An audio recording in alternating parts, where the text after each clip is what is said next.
Hey, we're talking with Sheila Cohen, founder of Veterans Evolutionary Housing of Nevada. Sheila, thanks for being on the show today. Doing some great things with the veteran homeless and veteran housing projects, and also helping with job assistance. So before we get started with that, take us back and tell us about your background. Sure. Thank you, Joe, for having me on today. I am the spouse of a veteran. My husband was in Vietnam and in Cambodia. And so what I did most of my adult life was real estate. Mhm. And I was a realtor for 14 years. And one of the things I really wanted to do was to make a difference by coming up with some kind of housing for our homeless veterans. Mhm. So I had set up I met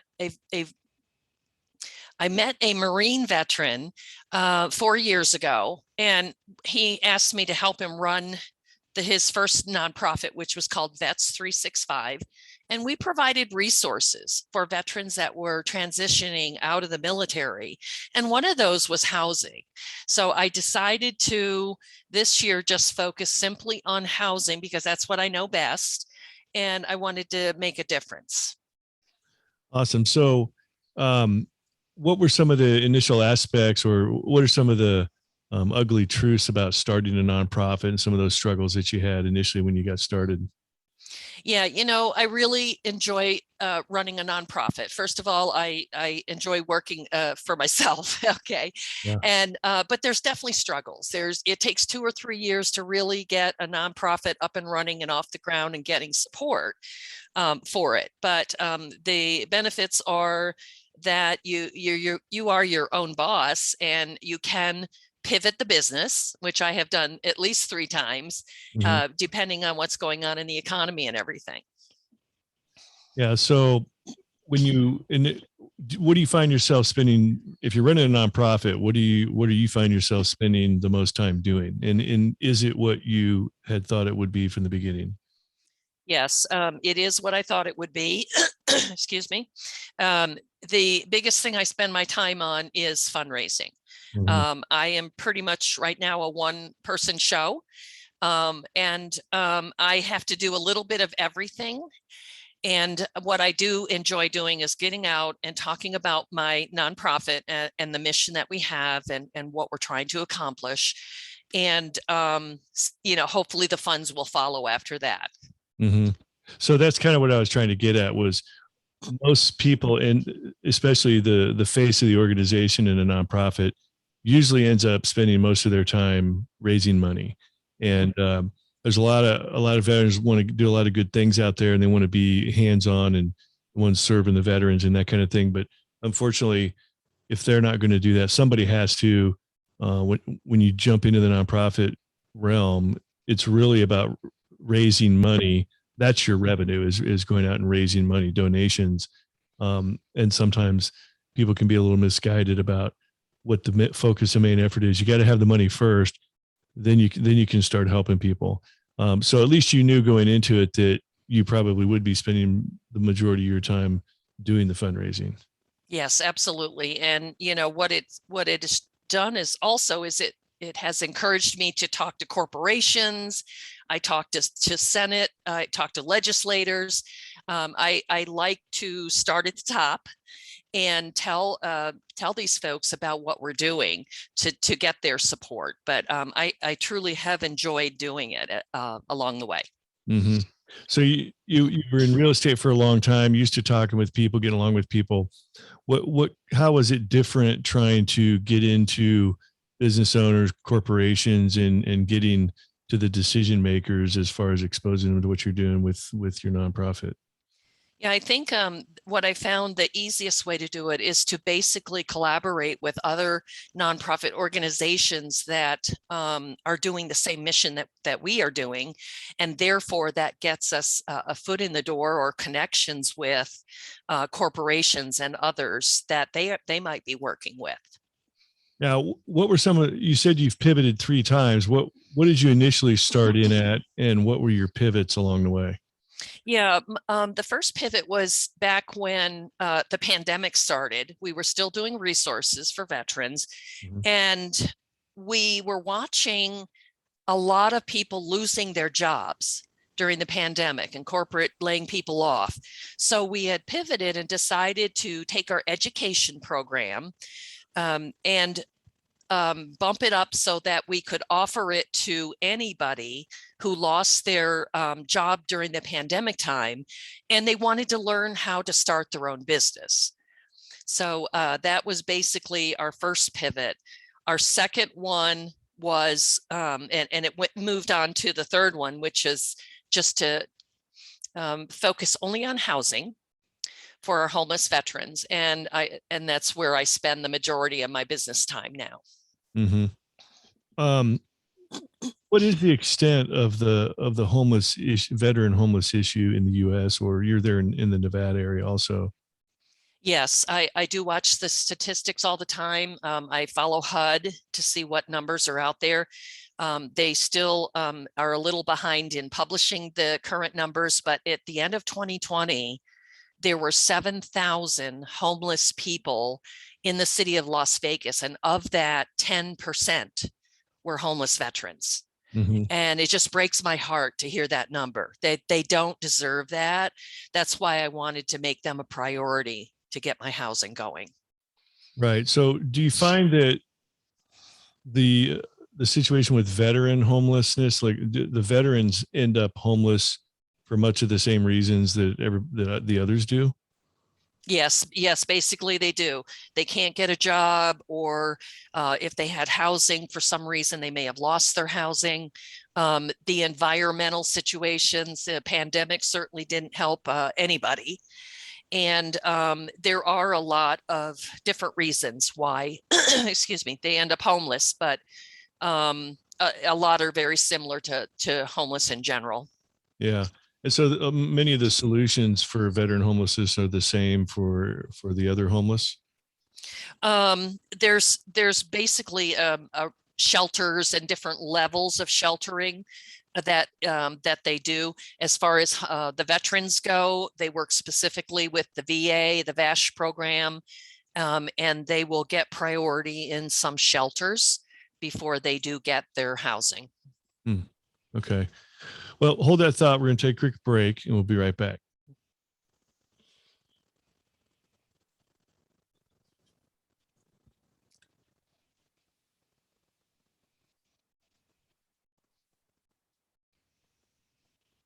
All right, back talking with Sheila Cohen from the Veterans Evolutionary Housing of Nevada. So, Sheila, you've been working with veteran homelessness for a while now. Do you have what kind of success stories can you share with us? Yeah, I'm very surprised at the different types of calls that I get for housing help. But I do want to share two quick stories with you. One of them is a veteran that I met at an expo, and he had a home here in Las Vegas. However, he had no hot water and he had no air conditioning in that home. It was broken. Mhm.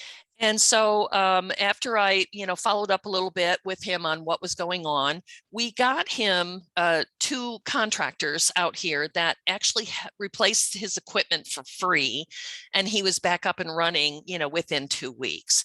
Now, this veteran is also a chef. He's back to work. He did lose his job during the pandemic time, but he's gone back. And what I learned about him after the fact was that he was cooking for the homeless veterans that live around him. Hmm. And so he would rather spend his money on extra food than to fix his equipment. So, Mhm. we were brought together for a reason. We were able to help him very easily. We had some real good contractors that stepped up and helped out for free. And he's doing very well. And he continues to be part of my organization. The second one I want to tell you about just happened, actually. I have a veteran that was transferring from Los Angeles out here to Las Vegas. And he is going through the VASH program. So he transferred his paperwork from one VA to another.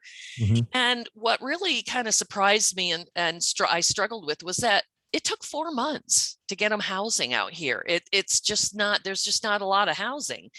But we persevered, made a lot of phone calls on his behalf, gave him some shelter for a while.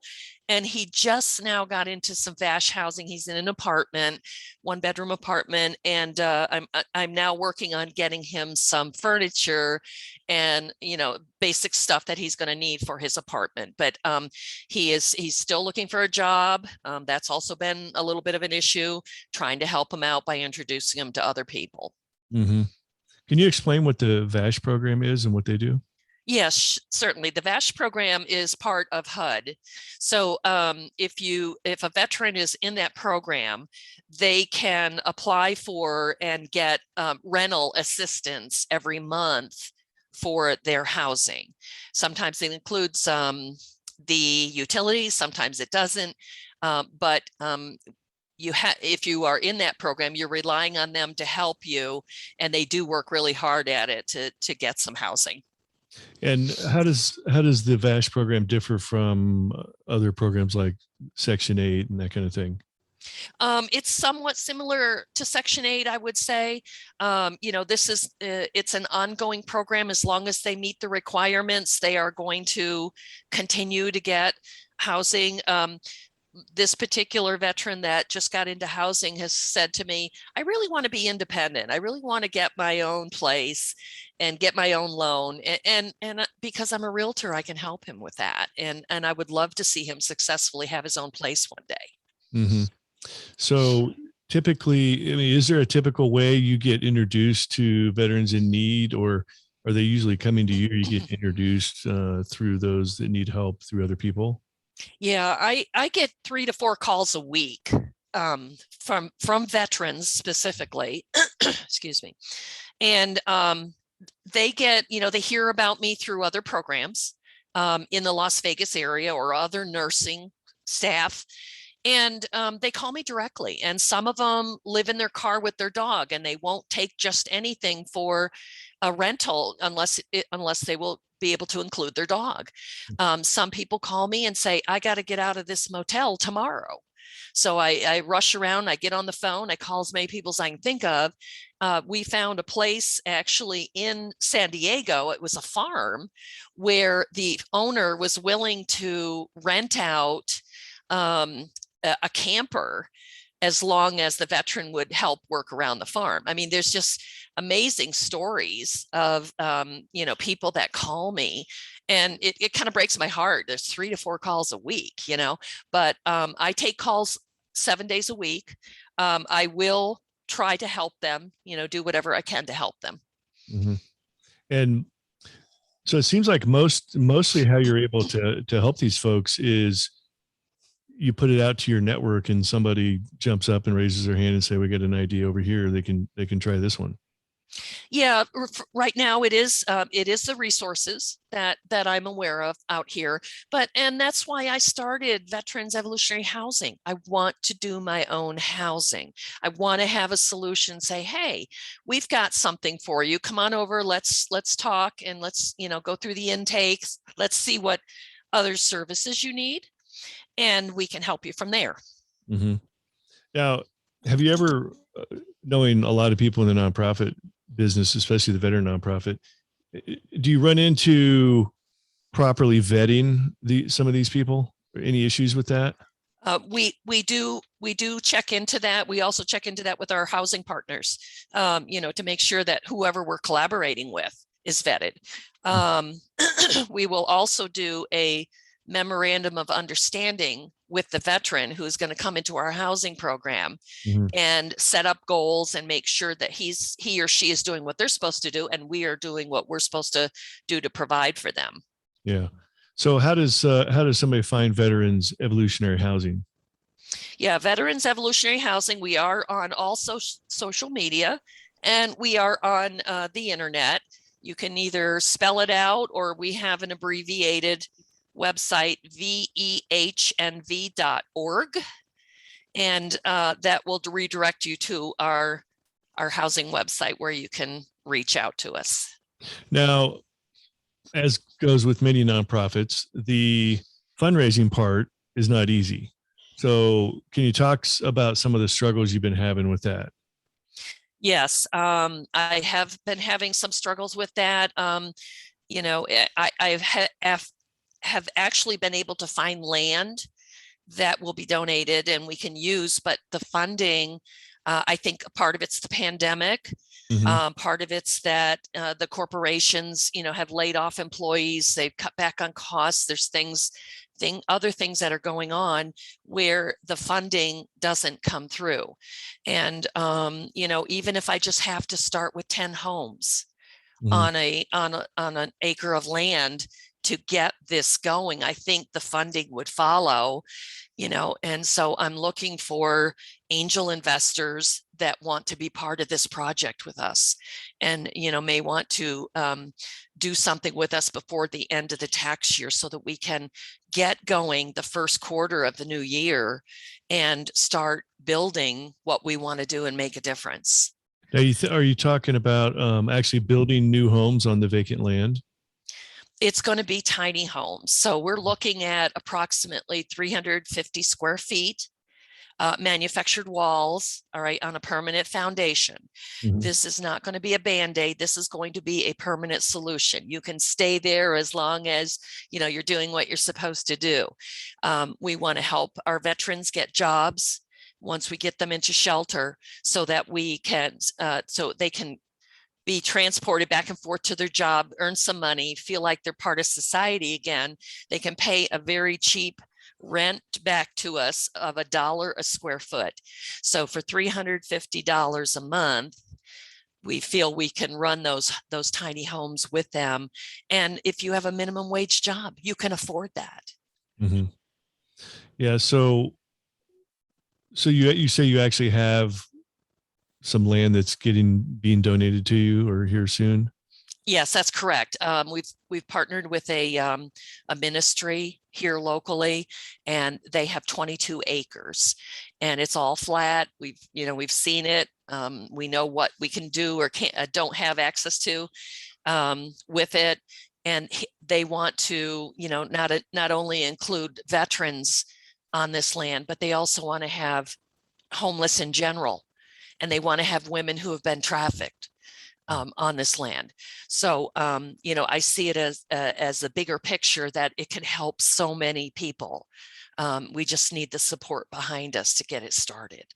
Yeah. So how do you envision how or who do you envision coming into this to make that happen? A specific tiny homes builder, or do they typically like the tiny homes are more modularly built, like they're built off-site and then brought out there and put together? Yeah, typically, I think what we're going to do is we're going to have a warehouse available to us. We're going to build the walls and then haul it out to the site and then put it together. But the tiny home will have everything it needs. It's going to have a bedroom with a fire escape in the back. It's going to have a full bathroom, and it's going to have a mini kitchen and a small living area in the front. Yeah. Do you know how much it costs to build a tiny home? I just always been curious. Sure. I'm sure you hear it a lot. We're figuring it's going to cost about 25,000 plus including the land rather and everything I just described for our tiny homes. So like 25,000 for one home That's correct. for each one. Okay. Yeah. Wow. Um, so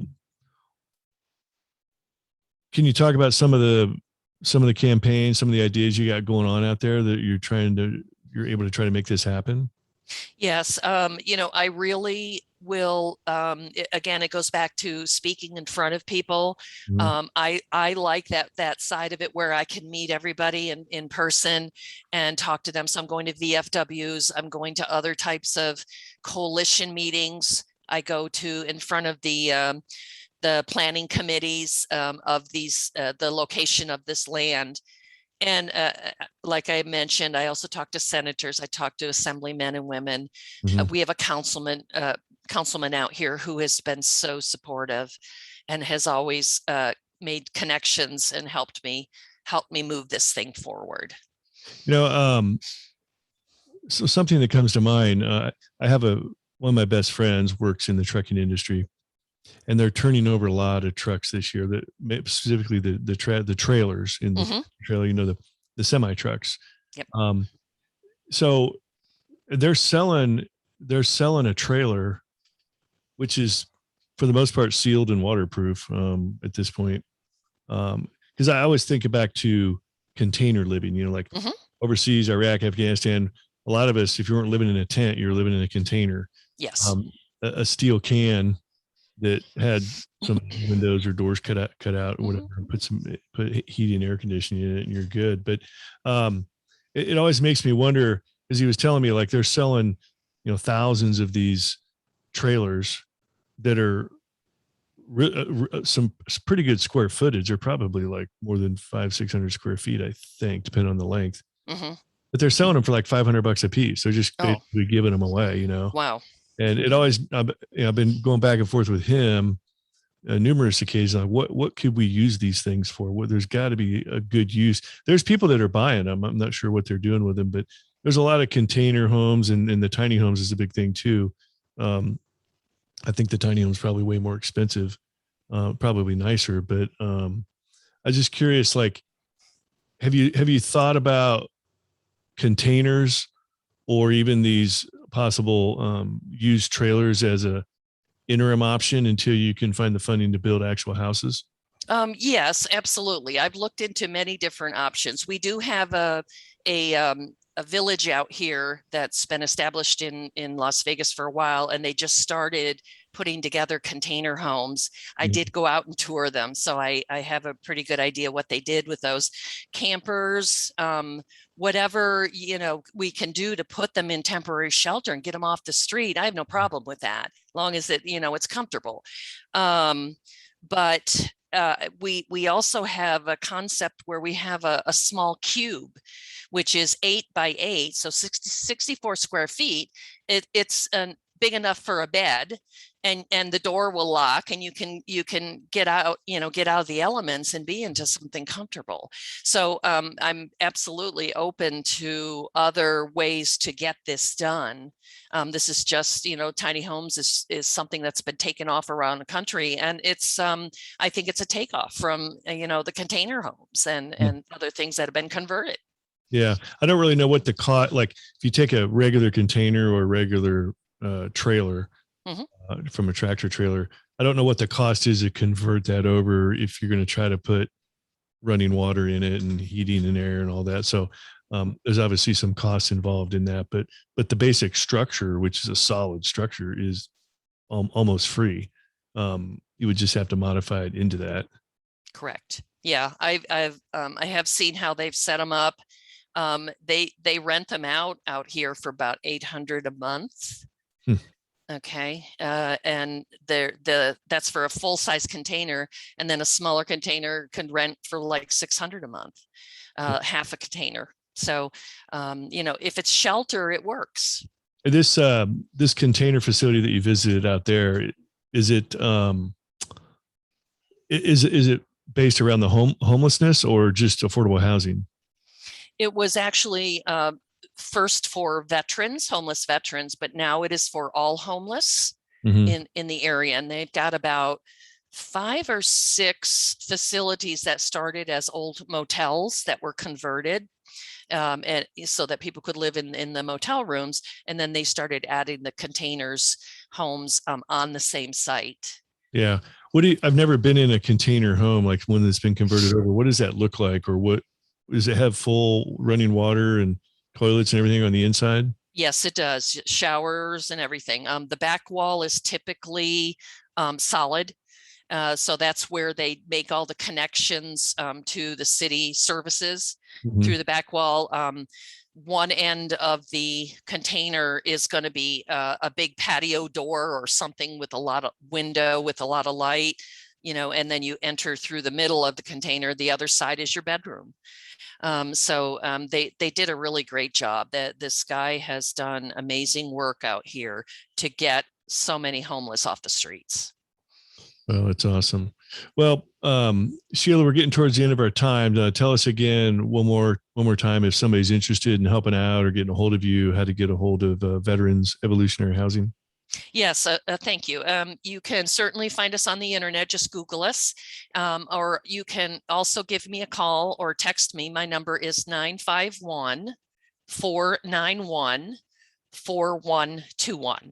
And I'm looking for an investor to step up and help us plan this and get this up and running first of the year. Awesome. We'll try to put your phone number in the show notes also in case you're listening to this driving down the road. So, okay. Well, Sheila, thanks for sharing, love what you're doing for veterans and the homeless situation, and, giving a lot of yourself doing all that, answering phone calls 7 days a week. It's not easy. So good on you for helping vets out, and look forward to your future success. Thank you, Joe. Thanks for the time. I appreciate you having me on. You bet. Glad to do it. All right. We are out.